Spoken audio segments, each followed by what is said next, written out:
Darating ang panahon na mawawala tayo sa mundong ito. At kapag dumating ang panahon na yun, hindi mahalaga sa kung gaano karami ng pera ang naipon mo sa bangko. Hindi rin mahalaga sa kung gaano ka successful sa trabaho or sa business mo. At lalong hindi mahalaga sa kung gaano kaganda ng mukha at ng katawan mo. Dahil ang mahalaga pagdating ng panahon na yun ay ang sagot sa tanong na naging masaya ka ba? Nagawa mo ba ang kagustuhan ng puso mo kahit pag-gaano ka malito sa mata ng mundo?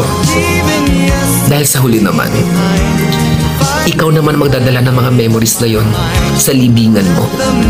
Hindi naman ang mga tao sa paligid mo. So make sure na bago pa dumating ang panahon na aalis na tayo sa mundong ito, siguraduhin mo sa sarili mo na magiging masaya ka at magagawa mo ang kagustuhan ng puso mo kahit pag-aano ka kontra ng mga tao sa mundo.